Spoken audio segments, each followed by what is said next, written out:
What is up, everybody? This is Anthony with VR 365. What is going on? Today is Monday. It is July 22nd. It is 7:32 p.m. and we have a shiz show incoming. I gotta tell you guys, I'm about to bounce to New York, leaving this Wednesday. I'm heading off to New York. So I'm gonna do an episode tonight. Probably not an incredibly long episode. I don't know. We're just going to kind of flow with it. I'm going to do an episode tomorrow on Twitch at 7:30 p.m. And then the next live episode is going to be the final day of July, which I believe is Wednesday, July 31st. Let me check. Let me check the calendar here. Yeah. Wednesday, July 31st will be the next live show. Now, here's my strategy, guys. It's the strategy that I have right about now. So, for example, there's a number of episodes that have been done on Twitch that have not been uploaded to this show here. To YouTube.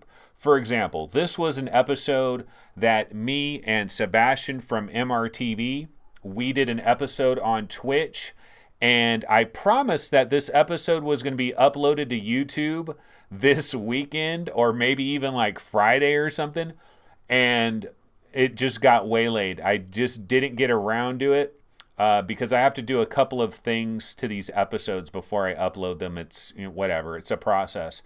So anyway, my thought process is what I'm going to do is I'm going to have one of these Twitch episodes uploaded to YouTube. And this episode right here where I talk to Sebastian, this episode will go live this Wednesday while I'm gone in New York.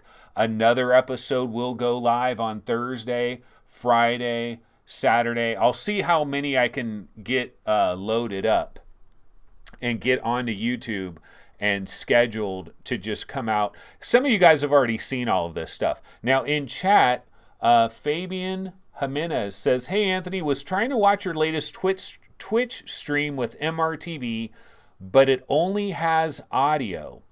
Yeah, I don't know what the deal is with that. That's a Twitch thing. I would have to bounce over to Twitch and try to see. I have no idea, so I don't know if it's, or it maybe, are you trying to look at it on a phone or something? Because I know there is some weirdness with Twitch. The thing about Twitch is, see, I'm not a Twitch partner yet, okay? And unless you're a Twitch partner, like you can't stream at certain kind of like bandwidths, and there's just all these little rules and regulations, right? And so a lot of people will tell me that if I'm going to do a show on Twitch, I got to do it in 720p because if you're on a phone, it doesn't work. It's constant buffering, all this extra stuff, right? So I don't know, man. It's a Twitch thing. I'll eventually get that stuff figured out. But now that I'm headed to New York in a couple of days, like I really should not be doing a show right now. What I should be doing is washing clothes and trying to get stuff ready and actually trying to get Twitch episodes ready to go onto YouTube while I'm gone. I should be doing those kinds of things. I shouldn't be here right now. But it's VR 365, and that means 365 days a year. I've never missed a day. How incredible is that? I've been doing this for 4 years. I've never missed a day ever. Okay, no, I'm lying. Yes, I have missed days and I haven't done this for 4 years.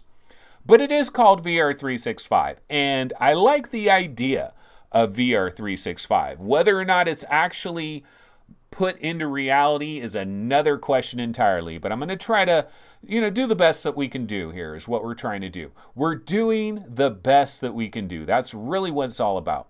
Okay, let's see. I thought there was some other question up here.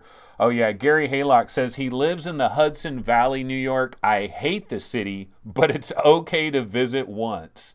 Yeah, I've never been there in my entire life. I have no idea what that's going to be like. Girillo says, "Oh snap, I thought you were on your way to Big Apple already." No, I'm going to be leaving very early on Wednesday, I believe. Work Birdie Gaming, what's your upload speed? You mean like the bit rate and stuff? I'd have to look into that. See, the thing is, Here's the problem, folks. The problem is I'm streaming on YouTube one day, I'm streaming on Twitch the other day. And if I start screwing around with all kinds of settings, I've got to get it dialed in where I remember to change them back and forth every single time. And that's kind of chaotic, which is kind of why I just want to leave it as it is. And I know it kind of sucks, but, we're going to work this all out. It'll eventually happen. John Bardo says, make sure you see the 9/11 memorial. Steve Drumheller is checking in. Rudel Zavedno, No Man's Sky is coming soon. I played it today. This game can be played forever. You played the VR version? You played the VR version for today? VR Spy Guy says Sally can take over while you're in New York City. Oh, you know what? I gave Sally the entire week off. Yeah, so Sally won't be around. Oh, traffic. Yeah, traffic is a killer. DJ Jello Official. Yo, just letting you know it's kind of late for me to watch. Yeah, so, let's just talk about this show for a quick minute since this is kind of a shiz show anyway, right? So let's just go ahead and get really shizzy with it. So there's situations that are going on with this show. Another thing that I mentioned, this is like a couple days ago. There's a lot of stuff that's going on actually. So I'm working full time now, 8 hours a day, 40 hours a week, Monday through Friday, straight up full time at a regular day job. Okay, I'm on the West Coast. So I work my 8-hour shift. I get off work. There's traffic. I got to drive back home to where I am. I work kind of far away from where I live. So I got to deal with my commute back to where my house is. And then it's kind of around dinner time, right around that time. So 7:30 p.m., it is 7:30, 7:30 p.m. is when I'm going to have to do this show. Monday through Friday, and that's just a reality. There's just nothing. What else am I going to do? Am I going to do this show at 6 a.m. Pacific time? No, I'm not going to do. I can tell you right now, I am not going to do that. I'm not a morning person, so I'm not going to do the show at 6 a.m. and then try. It would have to be at like 5 a.m. for me to finish the show in time to be able to leave for work. There's no way. It's not happening. So 7:30 p.m. Pacific time. I know it sucks. Look, I know all of England is asleep. I know all of Europe is pretty much asleep. And we have a pretty good UK audience that tunes into this show. They're all asleep. So they're going to have to see it the next day. And some people don't want to watch something that's a day old. I understand that. But, this is reality. These are the realities. So what can I do? I would love to quit my job entirely and do this 100% full time, but I would need to make way more money at this thing than I'm making at it right now. So that's not going to happen. But we're just going to try to keep doing the best that we can do.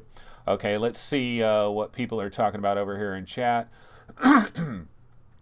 So, DJ Jello says, consider going live earlier. How? No, can't. I'm at work. You want to come? Okay, DJ Jello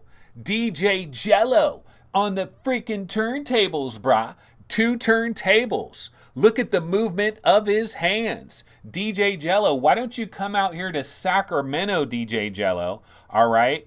And you can go to work for me, bro. You go to work for me and I'll work on this full time. You give me the check when you're done and I'll stream whenever you want me to stream. We'll go back to 11:30 a.m. Pacific time, which I think is prime time all around the world. Would be a great time. That's when I used to stream. All of the UK could peep it out. People in different parts of the USA could peep it out later. It'd be all great. But I gotta work, man. I gotta work. It's reality, dude. It's not ideal, but it is what it is. All right. So anyway, John Bardo says maybe a twice a week show, Wednesday and Saturday. So everybody wants to be a junior friggin' producer. What's going on with this? It's VR 365, and even my crappiest show is better than. No, I'm not gonna say that. Even my crappy shows are relatively decent, I like to think. Okay, so what do we have going on today? Not a lot. That's the truth. There are some details about Vader Immortal Episode 2 of Vader Immortal. Some details are starting to leak out there. Now, this, of course, was at Comic-Con, so why don't we go ahead and check this out? So we're going to go ahead and bounce over to the Webinal, and this is Arthan's VR. Or is it Arthan's VR? I don't know. I'm going to guess it's Arthan's VR. I'm really, like, I would love to know why this name? What is this name? What does this name mean? Does somebody know what this name means? Does somebody know what Arthan's VR means? Does it mean something? Is it art, and Art has lovely hands and he loves VR? Because the guy that is running this is like Vincent Teo, I think, is the main guy that runs this little website. And I like this website because it doesn't give you much information, but it'll tell you like if a new game released on this platform or that platform. Usually it has some pretty decent information. So I do pop over here on a regular basis just to see some quick headlines, but I have no idea how to pronounce this. I'd like to know at some point. But anyway, here it is, Vader Immortal. So details and concept arts about Vader Immortal Episode 2 have emerged. And so all of this was revealed at a panel during San Diego Comic-Con. Okay, you can also read all of this stuff over at StarWars.com. Now, here's the bottom line. Right here it says, you will get to use the Force in Episode 2. Ben Snow, director of Vader Immortal, tells StarWars.com. The first image is really part of the training. The way we thought about this was we wanted to give you the Vader equivalent of Yoda teaching Luke about the Force in Empire Strikes Back. So we wanted it to be slightly darker and more twisted. He talks about the power of the dark side as well as the things you can do with the Force. So in this moment that the concept art reveals, you see him starting to manipulate objects, and he's starting to show you how you can use the Force to create something. But then, of course, Vader takes it in his own direction. Actually, the more I'm reading about this, the cooler and cooler this sounds. Because honestly, see, Star Wars, they screwed it all up, man. Star Wars has screwed it all up. Disney has screwed it all up. I can tell you what is wrong with Star Wars right now, and I'm probably going to piss hella people off. I know there's people that like really like these new Star Wars movies. I think most of them are bad. Most of them are bad, man. Now, some of them, I will say this though, some of them, like, they'll have a certain scene or you're watching it for a while and you're like, hey, this isn't too bad.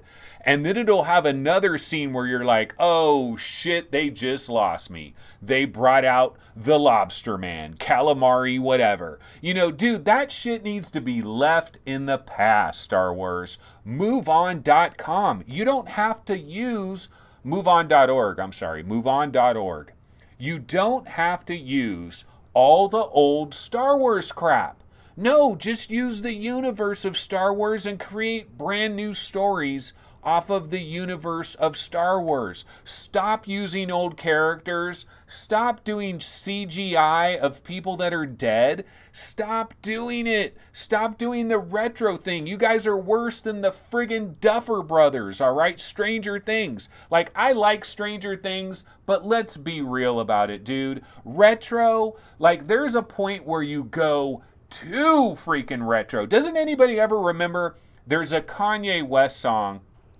I don't remember what the song is, but at one point of the song, he says, when you try hard, you die hard. And you know what? I kind of agree with that. If you try too hard, you die hard. And that's the problem with Star Wars and Stranger Things, in my opinion, trying too hard to be retro. Star Wars, they're trying too hard to like try to have things from all the old movies still be the same way 35 years later. That shit doesn't work, man. You just use the universe of Star Wars. You make some new story, hire completely new actors. We should never see anybody that was in these old movies. Create new actors. Please stop using these old characters. Oh my God. I know I'm pissing hella people off with all this, but anyway, that's my thought. Now, the reason I'm saying all of this is because here's what I think they should have done. Okay, so you know, I would love to see stories that were like Darth Vader A young Darth Vader doing Darth Vader kind of things. That's what I want to see. Like Darth Vader in his early years. There needs to be some movies like that. And that's kind of where Vader Immortal is going a little bit in some of these stories. So I do like this. This is a good idea. So Vader is going to kind of be the equivalent of Yoda teaching Luke, and he's going to be teaching you about the dark side of the Force. I do like that. I really do like that. But man, yeah, I'm not going to talk anymore about Star Wars. But anyway, that's kind of my thought there. Yeah, I'm not a fan of a lot of the new Star Wars. Like, there are certain scenes that are okay, but oh man, I just don't even know what to say about it. Okay, so let's move on to another story. Let's see. So, one thing I did want to mention is Magic Leap is back in the news. Do you guys remember when I was like really into Magic Leap for a minute? That was some crazy stuff, right? I was the one guy that was saying, no, man, you don't understand. Magic Leap is going to be awesome, guys. You don't understand. Magic Leap is going to change the game. You're going to put on a Magic Leap headset and you're going to be like, oh my God, this is incredible.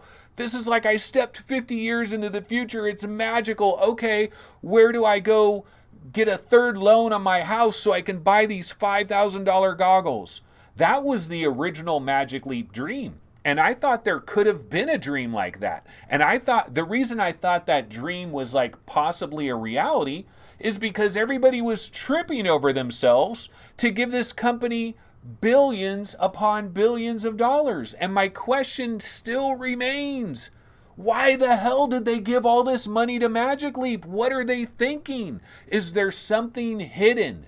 Is there some secrets that Magic Leap has locked away that all these investment dollars are pouring into them for this other? Because it ain't the Magic Leap one. It better not be the Magic Leap one, because if Saudi Arabia, if you guys kicked out $500 million or whatever the hell it was towards Magic Leap 1, if you did that because of the Magic Leap 1, then you don't know what the F you're doing. Like the only thing I can imagine is like a lot of these people, they don't know anything about AR. And so they saw the first AR thing they've ever seen, and they're like, oh my God, you can put real stuff within reality and it looks pretty good. And as long as we keep it, as long as you're standing far enough away, it looks like it's almost there, and it's, you know, it's pretty freaking incredible. This is going to change the world. Spatial computing, spatial computing, spatial computing.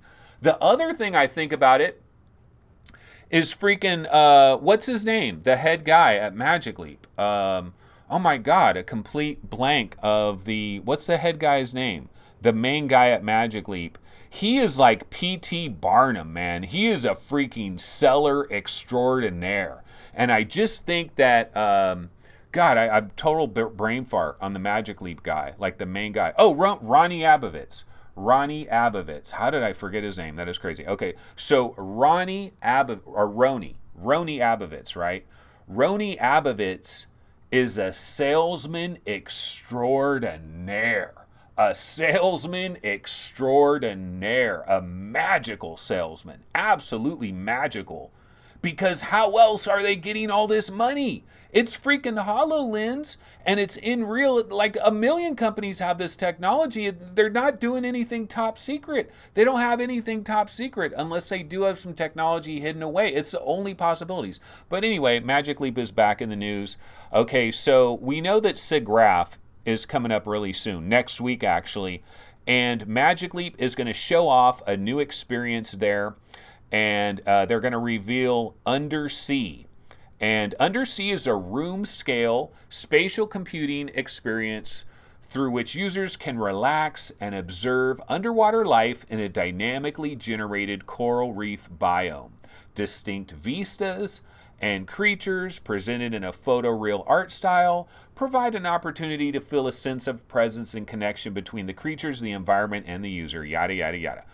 The thing that's interesting to me about this is that this is Magic Leap Studios. See, we haven't seen anything from Magic Leap Studios, and these guys got money to burn. Eventually, there is going to be something dope with there has to be. They've got too much money not to have something dope. Oh, Noah's in the building. Noah is in the building. Yeah, Noah, we got a little bit of Magic Leap going on. Mr. Leap has shown up. Dude, Noah, do you remember the good old days? Noah, the good old days when we actually believed in Magic Leap, when we thought they had something amazeballs. You probably don't want to watch this episode, Noah, but you know what? I am going to run this trailer, the Undersea. Let's go ahead and check this out. Magic Leap Studios. It is running on Unreal Engine. So it's pushing the boundaries, pushing the graphical boundaries of spatial computing. So let's go ahead and check this trailer out real quick. This is going to be at SIGGRAPH next week. So I'm going to go back over here. We're going to pump up the volume on Sayub. Yeah, I know it's Cube VR, but they spelled it Sayub VR. So this is Sayub VR. Don't you like Sayub VR? This is what you get when you do a freaking spelling that doesn't make sense. I'm going to call it Sayub until the day I die. This is not Cube VR. It's Sayub VR. It's CYUB VR. It is not Cube VR. Okay, so turning that up a little bit, let's check out Magic Leap. Let me find it. Here we go. Okay, where is Magical?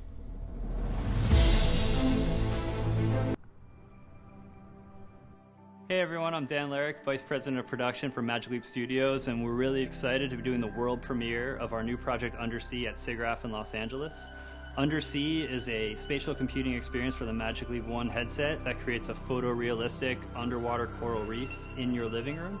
On top of that, we're going to have developer-focused content talking about, what we went through to make this experience happen and how you might be able to do the same. So please come join us, see us in Los Angeles, and follow along with us on this journey. Yeah, so really quick little teaser right there. Hey everyone, I'm Dan Larrick, Vice President of Production. Go ahead and turn this down here. But yeah, it does look kind of cool. I mean, they only show a couple of seconds of footage of this thing, and you can see that basically they can have like some kind of underwater thing that's going on right in your living room, like right there. So that's on your coffee table, and then a portal on the wall. Now, the portal on the wall is pretty much what it's all about. Like, this is the way forward for Magic Leap, is you can have a big portal on your wall, and you can have aliens coming out of that portal, or it can be like a coral reef and sharks are swimming by. Because if you're standing far enough away, then the FOV is big enough where it can actually look pretty cool, and it can be pretty impressive. Like on the coffee table, that looks good when it's on the wall. The portal on the wall thing is a really good idea. But yeah, why does this company have all the money they have? I don't get it. I don't get it. It is such an incredible mystery. It's one of the 8 mysteries of the world. It really is. Why does Magic Leap have all that money? It is one of the 8 wonders of the world. Okay, let me look. I wanted to look up something OnLive. Wait, no, not online. OnLive. There used to be this company called OnLive. And Chris Richardson, yeah, here we go. Chris Richardson has a box. He had an OnLive box at his house. I thought that was really cool. Okay, so let's go to the webinar right here. Okay, guys, OnLive. Okay, there used to be a company called OnLive. And you know what OnLive was? OnLive was basically Google Stadia. Unfortunately, about 13 years too early. Or, I mean, I don't know how many years too early. I guess we could look it up on Wikipedia. So here it is, OnLive Wikipedia. OnLive was a Mountain View, California-based provider of cloud virtualization technologies. So they were founded in 2003, and they were defunct in April 2015. But when was it? Yeah, so Sony Computer Entertainment acquired some OnLive patents. That was in April of 2015. But when did OnLive, when did they first get started, and when did they basically get bounced out of there? Because the reason I'm bringing up OnLive, guys, is because Magic Leap and OnLive, unfortunately, I think they got way too much in common. Way too much in common. What it basically is, you're 10 years too early, brah. You're 10 years too early. And so OnLive had a great idea, but they were 10 years too early. And I kind of think it's the same thing with Magic Leap a little bit. It's unfortunate, it really is, and I just don't understand. I don't understand what these companies were investing in. I don't get it. Is it that the only thing I can think in my head is that, you know, there was this like rush of like, oh my God, AR is going to be so huge. AR is amazing. And it's like, well, invest in Microsoft. Yeah, but you buy a share of Microsoft. A share of Microsoft is $135 or whatever it is, but only like $1 of that share has anything to do with HoloLens. So you're not really investing in AR very much if you just bought a share of Microsoft. So I guess if you wanted to make a major investment in AR, then yeah, I guess Magic Leap is the way to go, but a bad idea unless people are seeing technology that I've never seen, because I just don't get it. I don't understand. 2003. 2003 was when they were founded. Yeah, no, I saw that. That's when they were founded, but is that when they were first, like 2003, is that when they were really, because they could have been founded in 2003. It doesn't mean that's when they were trying to sell it. They may have been trying to sell it in like 2006 or something. See, that's what I don't know. Like when were they at like E3 and stuff? See, look, pre-orders for the OnLive game system began to be taken on November 17th, 2010. So they were founded in 2003, but we didn't hear about it in 2003. We heard about it later. So you read, bro. You read, all right? You read, brah. Yeah, that's just when they're founded. I'm not talking about when they're founded. I know when they're founded. I'm talking about when did they actually like try to sell this as an actual thing. That's what I was curious about. But anyways, let's see. Okay, what else did we want to talk about here? So yeah, that's Magic Leap. You know, I'm still mildly interested in that. Since we are talking a little bit about AR, why don't we talk a quick second about HoloLens, because they're in the news actually. Let's go to Upload VR and let's see. HoloLens was in the news a couple of days ago. I can show you here. Let's go back to the webinar. And so Microsoft wows the Inspire crowd with language translating HoloLens hologram. Have you guys seen this? Pretty impressive. But look at the way this website is. Microsoft's onstage HoloLens demonstrations haven't always, S's over there, been impressive, but a new one at the company's Inspire EV event over, it's like all jacked up. So anyway, executive Julia White was on stage at the Inspire event, and she was like doing a little kind of a keynote thing, and she basically showed off the fact that HoloLens has this like text-to-speech translation hologram thing that does look pretty freaking impressive. It is really, really cool. Unfortunately, again, when they're showing this stuff off, they're showing it like the field of view is 220 degrees, and like you'd actually see your whole entire body if you were watching it. And it's, you know, it's not accurate. It's not an accurate representation of what's going on here. But I'm going to go ahead and bounce back over here, and we're going to check out just a quick little clip of the Japanese language translation thing. I thought it was kind of interesting. Let's just check this out real quick. Pop it open. There we go. First, let me introduce you to Mini-Me. There she is, my perfect holograph. And thanks to the power of HoloLens 2, she just floats right with me. I'm literally holding my hologram, so natural. Now she's a little small to do a keynote. So let's get her up so she can do full-size Japanese keynote. Render keynote.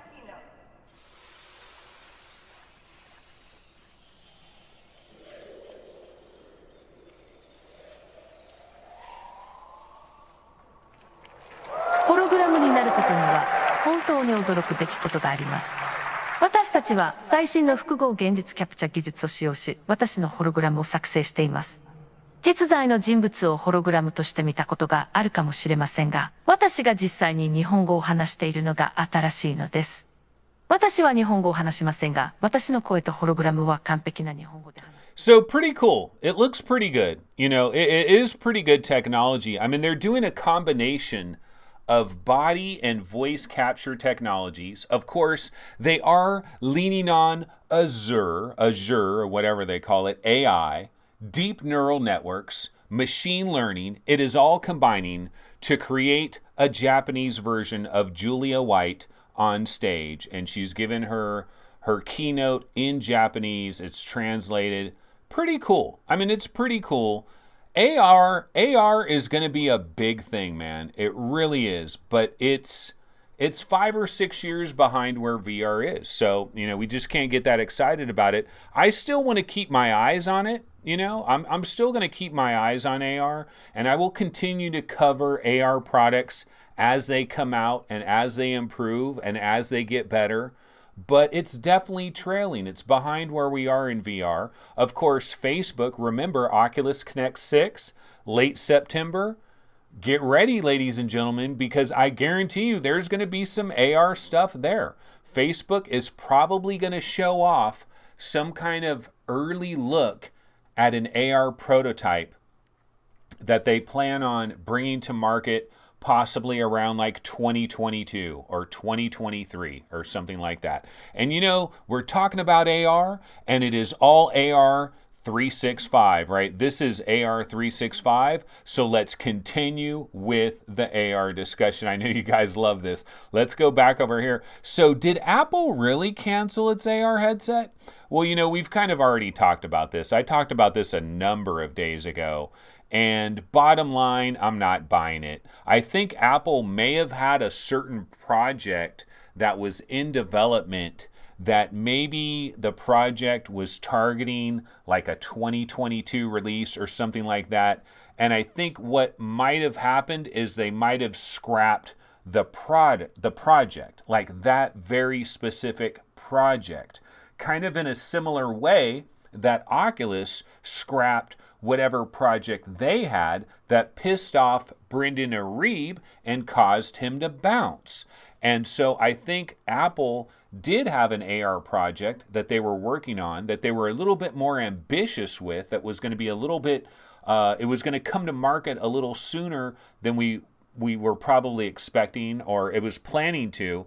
And maybe that did get canceled. But it's not like Apple's like, oh, we're never going to do AR ever again. No, that is not the case. I do not believe that. I don't believe that for a second.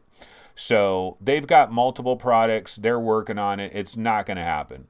Let's see what they see here what they say at the very end of this summary. While we've seen no indication Apple will be competing with Facebook in the VR space anytime soon, the two companies will likely be fiercely competitive when it comes to AR glasses. If Google also enters the ring and Microsoft changes its enterprise-first strategy, the 2020s could see four giants battle for the control of the post-smartphone era. This, you know what? It's kind of like a 2030 thing. Like, the truth is, AR probably isn't really going to matter until like 2030. Like, it's that far away to like really mattering. I mean, there's going to be AR products that are going to be available. There's going to be little things that people can buy if they want to spend a lot of money, but it's not going to be a real factor until like the late 2020s, the early 2030s. So it's pretty far away. Some might say I'm wasting my time even concerning myself with AR because it is such a future-facing kind of a thing. But I like to keep my eyes on it just in case. Okay, what else is going on, folks? Well, we can go back over to Arthan's VR, and I also saw this in the news. Thrill of the Fight has been approved for the Oculus Quest. We actually heard about this a couple of days ago. I think this was announced several days ago, but I forgot to mention it. But yeah, the Thrill of the Fight has been approved for Oculus Quest. Good news for Ian Fitz, the developer of the game. A single individual dude, I believe. We can go to the Steam page. This is Thrill of the Fight. I think it's a pretty cool game. I've played this before. Fighting in, you know, it's definitely a workout. You're definitely going to sweat your ass off. I mean, no question about it. I definitely was a little bit drenched because, when somebody starts punching you and you want to start punching them, you can get into a workout real quick. You can get hot and sweaty real quick. And so the good news about this game is it's only $10 if you wanted to buy Thrill of the Fight. Now, the question I have, though, when this does come to the Oculus Quest, is it going to be $15? Because it kind of seems like Oculus is not very interested in having any games under $15. I'm not sure that this is really going to be worth it for $15 unless it's, improved a little bit off of what it already is. It should mostly maintain the look of the game. It's very simplistic. So it should probably look pretty decent on the Quest, I would have to imagine. Of course, if you have an Oculus Quest, why not just play Creed? Why not just play Creed Rise to Glory? I've played Creed Rise to Glory on the Oculus Quest, and it's damn good. It's very good. I'm pretty impressed by it, actually. So if it was up to me, I think I would just play Creed. Okay, so we're going to go ahead and bounce back over here to our standard scene. Let's see. Did I have any other stories going on? Yeah, well, we do have... Oh, you know what? I got a brand new trailer for Ritchie's Plank Experience on the Oculus Quest. And I know this has been available for like a couple of weeks, right? It's been available for a while now on the Oculus Quest. I have not tried this game. I have not checked it out. I've heard some pretty good things about it. Like, apparently the Oculus Quest version is pretty good, and they do have a brand new trailer for it. Why don't we go ahead and check that brand new trailer out real quick and see what it looks like. Just came out, I think, yesterday, this trailer, so pretty new. But let's check it out.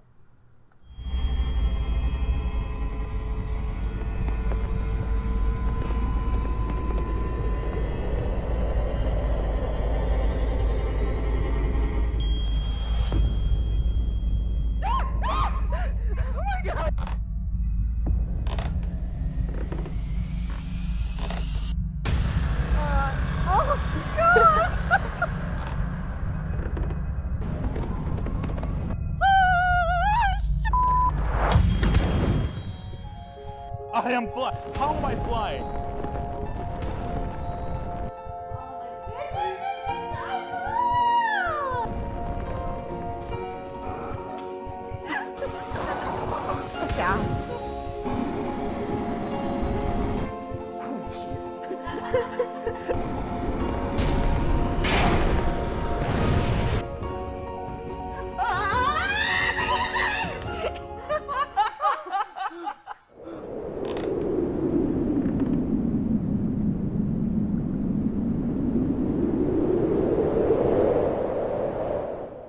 All right, well, that is the new trailer for Ritchie's Plank Experience. Looks pretty good.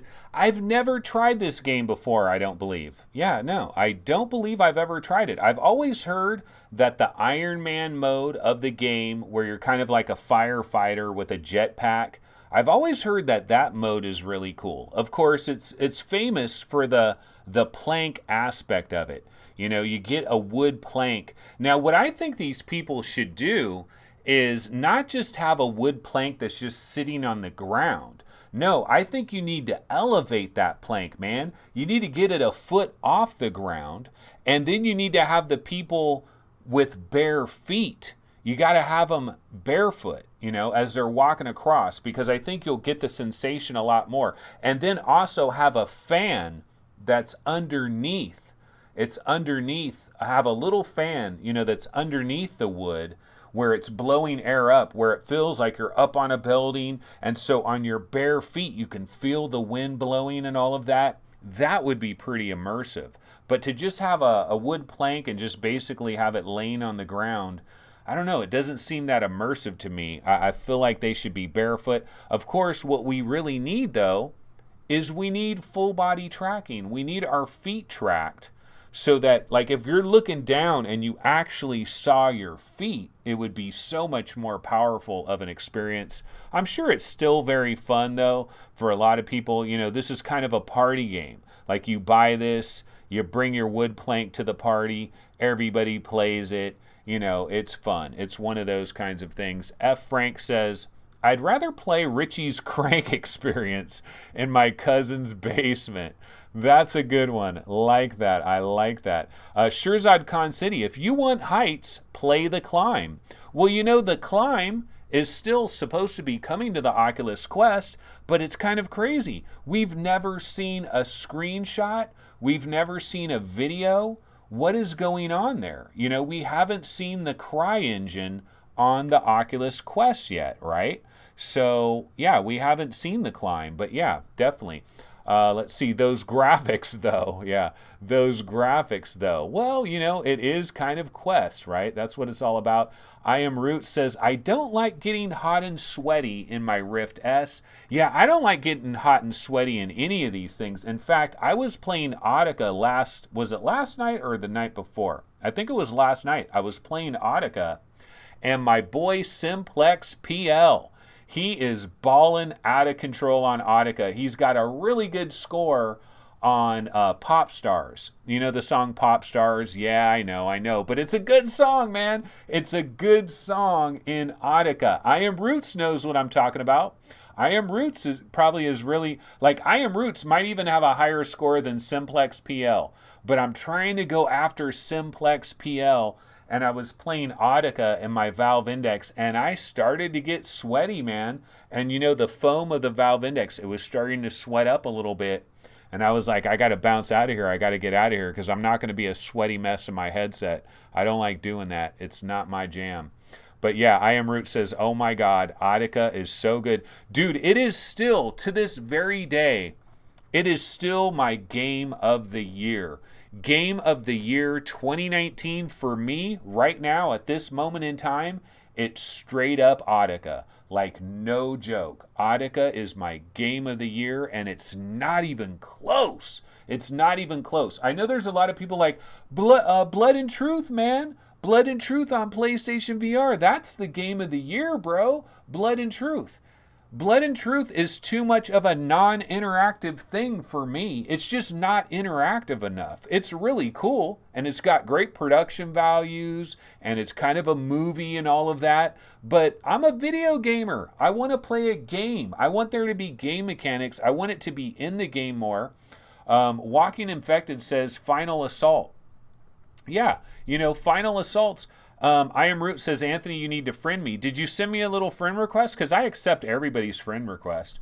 Yeah, Iron FEVR. I passed him up. I passed Iron FEVR. He was one of the guys I passed up last night. I passed up Jarillo. Jarillo, what's up, man? Passed you up. Passed you up in Pop Stars. Yeah, Jarillo says, me, Roots, and Anthony are Audica fanboys. Everyone else can GTFO. Dude, Audica is so good. It is so good.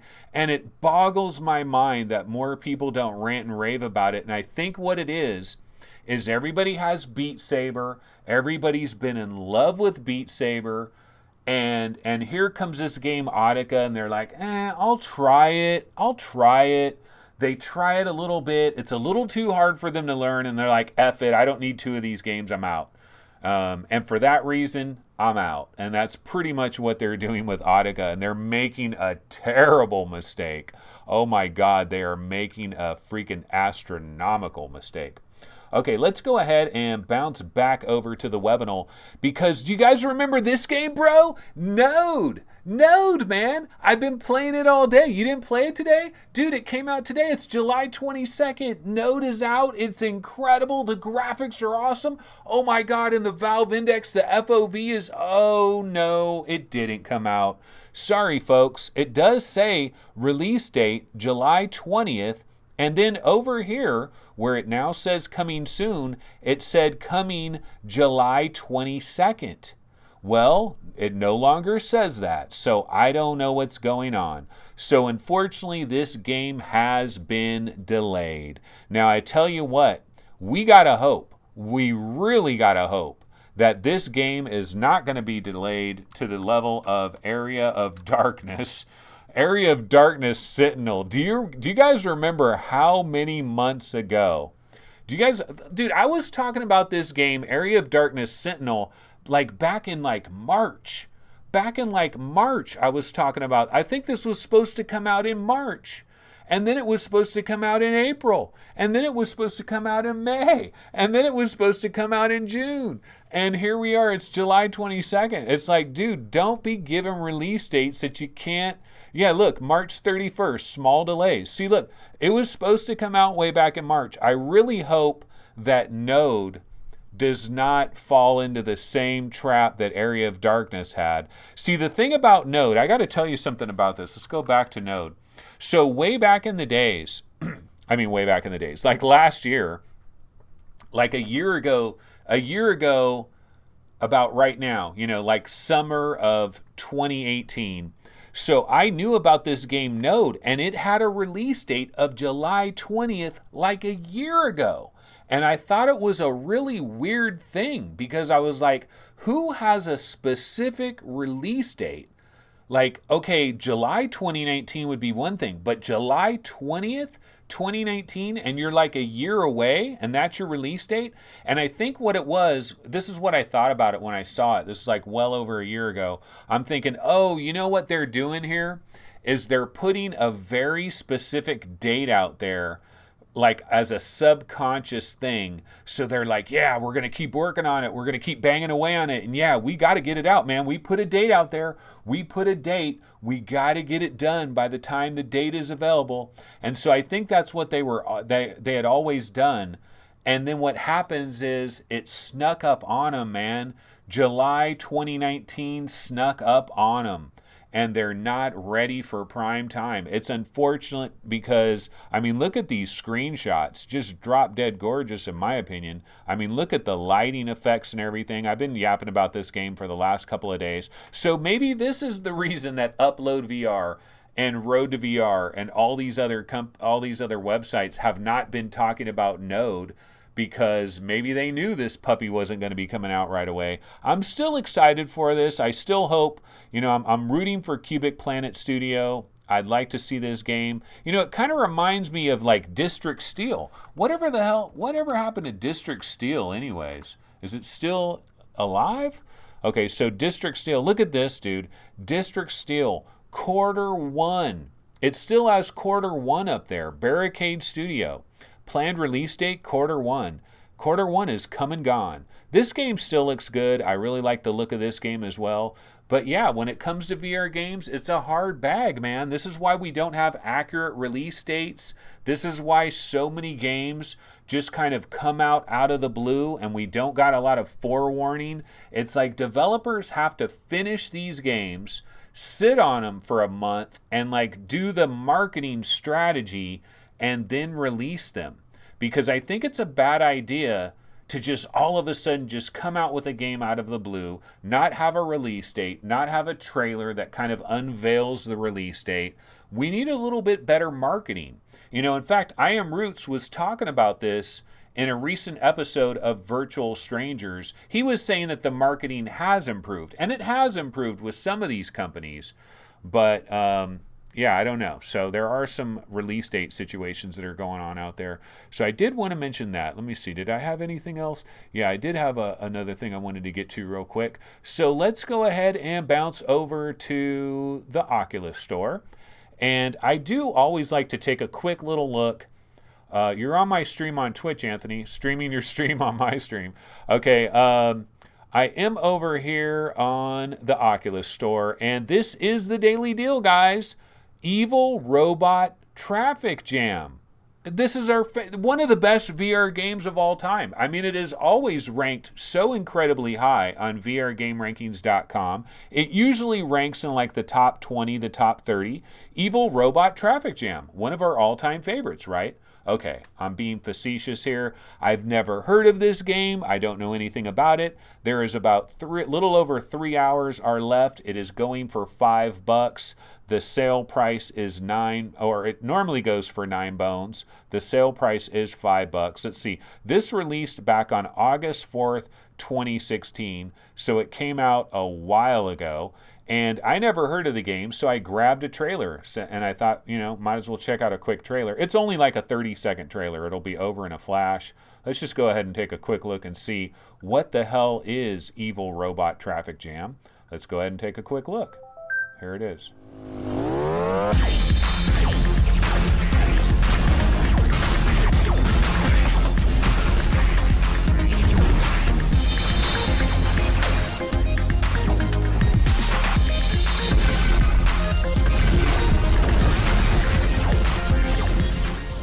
So I guess it looks kind of like a tower defense kind of a game in VR. I don't know why that would be in VR.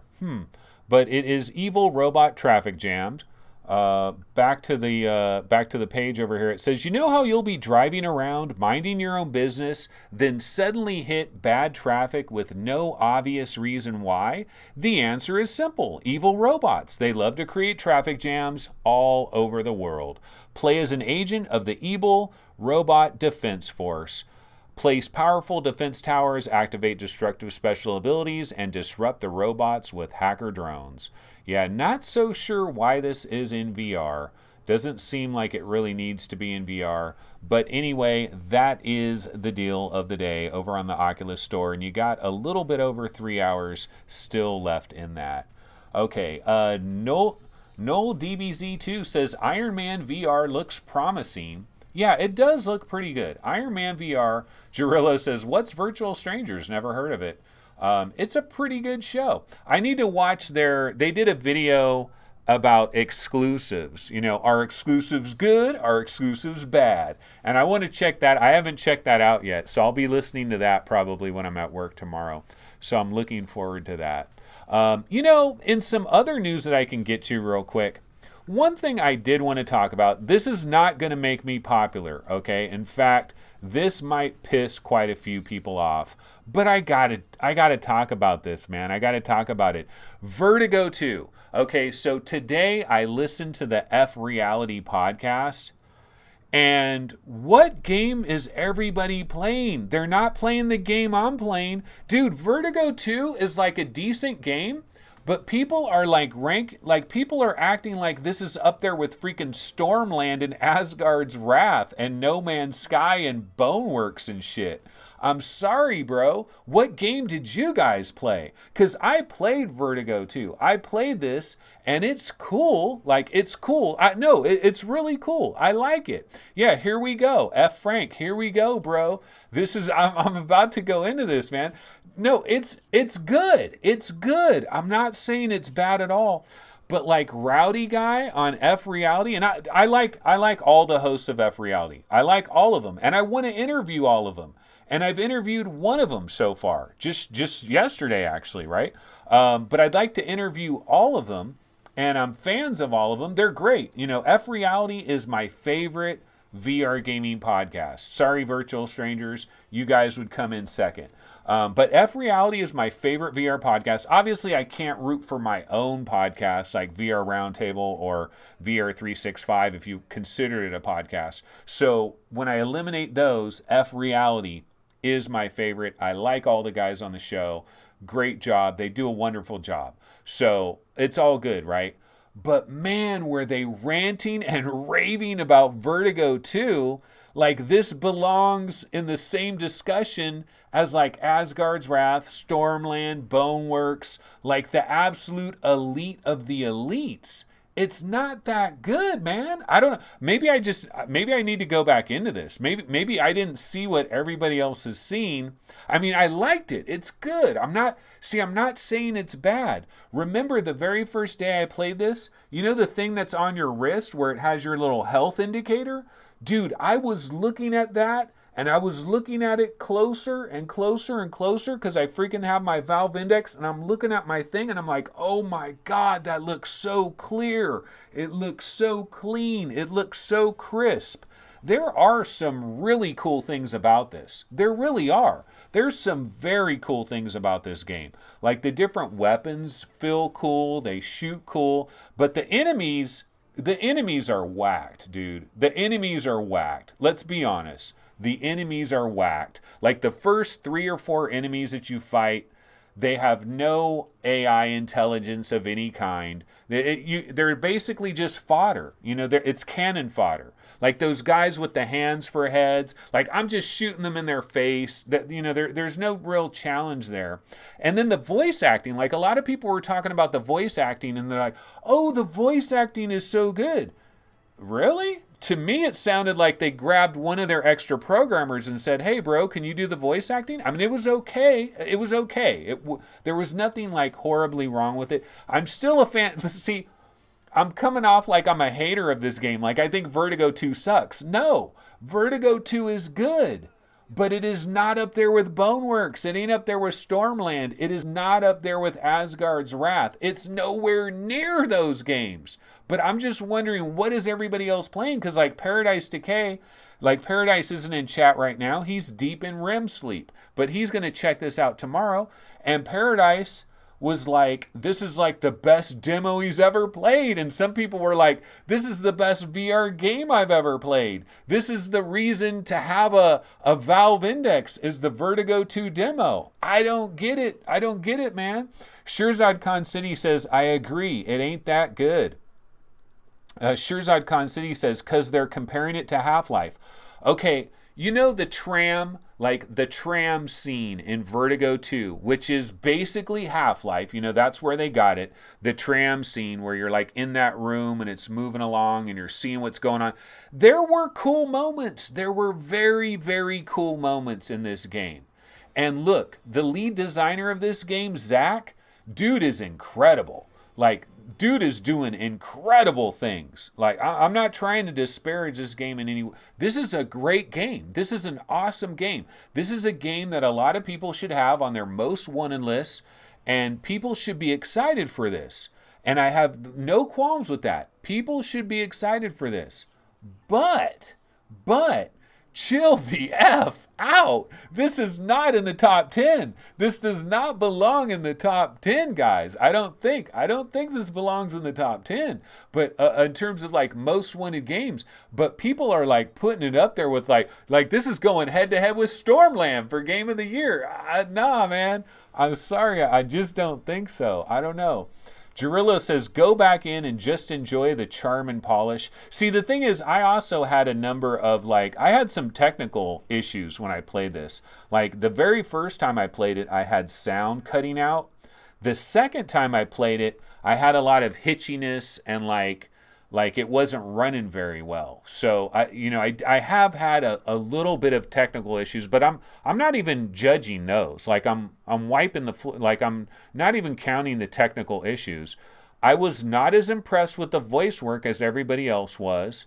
I don't know. I mean, there's some beautiful touches to it. There's some great music. There's certain scenes where it's like, oh, the music, the lighting. It's the lighting, man. See, Vertigo, the original Vertigo, had really good lighting. The original Vertigo had really good lighting. And Vertigo 2 has really good lighting. And there's certain scenes in this demo where there's like lights flashing and stuff, and it's like flashing off the walls, and the music is playing, and it's kind of got this retro kind of music, that's playing in the background, and the vibe is cool. Like the vibe really is cool, and there's some funny things, there's some little funny things that are in the game that make you smile. It's cool. But this is not Game of the Year 2020. I don't think so. Maybe I'm wrong, though. Maybe I'm wrong. Because I'm like off on an island of my own. I'm definitely off on an island of my own with this. Yeah, Jarilla says, hater. Rudel Zavedno says, good AI died with Half-Life 2. No, good AI died with which is the Halo that had the best AI? Some of the AI in Halos are pretty dope. The VR Mang says, at VR365, did you get to play it without the stutter you were experiencing? I'm discounting that, dude. Part of the demo had no stutter. Part of it played perfectly fine.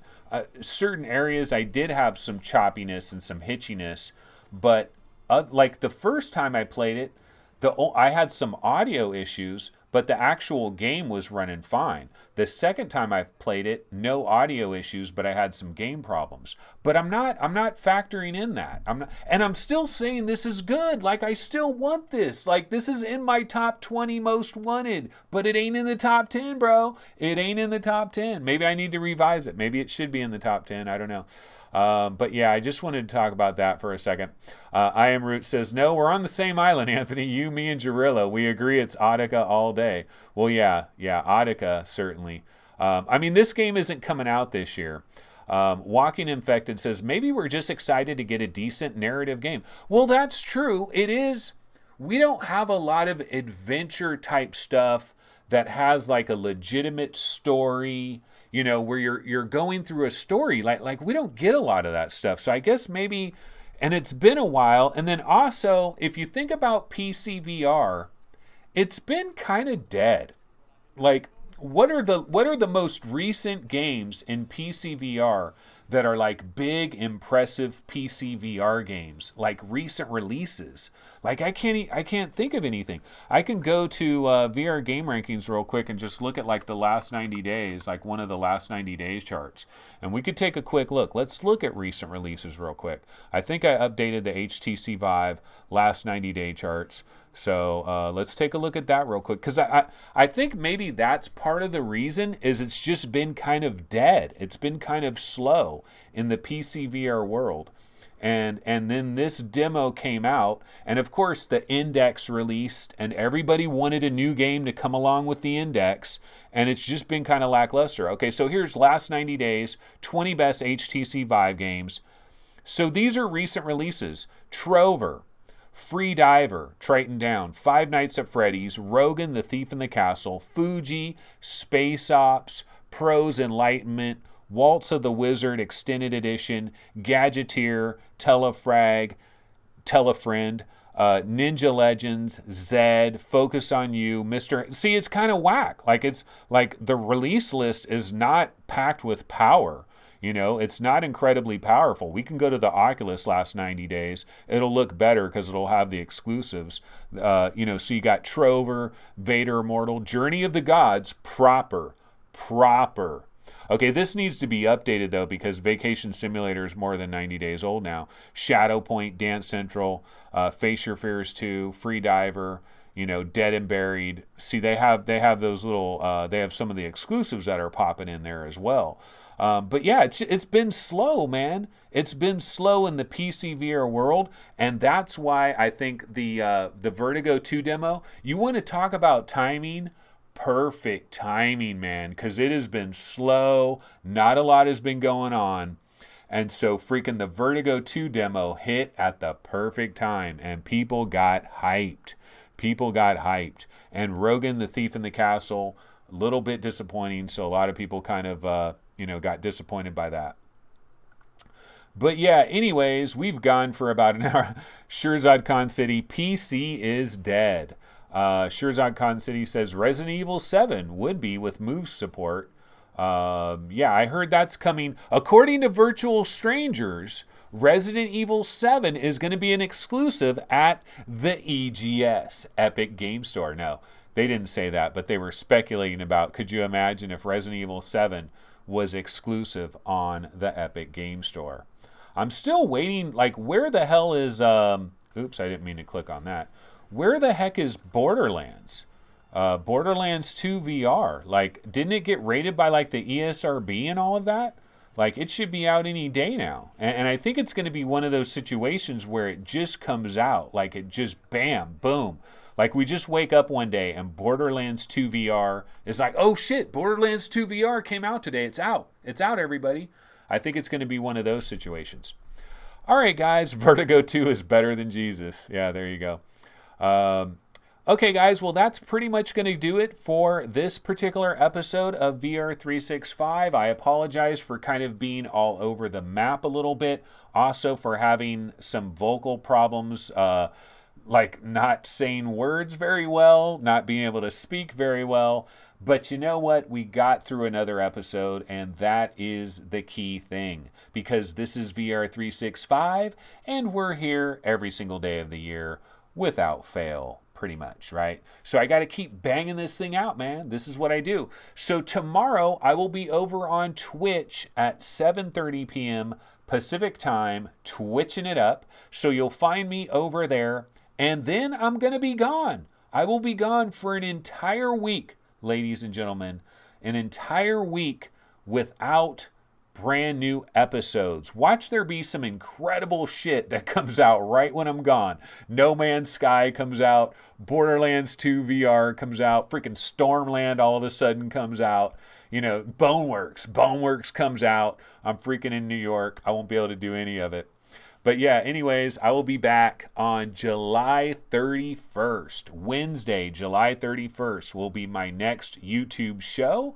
But the good news is, folks, if you haven't been watching the Twitch episodes, I will be uploading a lot of those to the YouTube channel as I'm gone this week. And, if you haven't seen it, it's new to you, right? Oh, it's funny, though. The one thing I did want to hit up is the mailbag. Wait, hold on. Hold on a second. Last minute. We got to go to the mailbag real quick.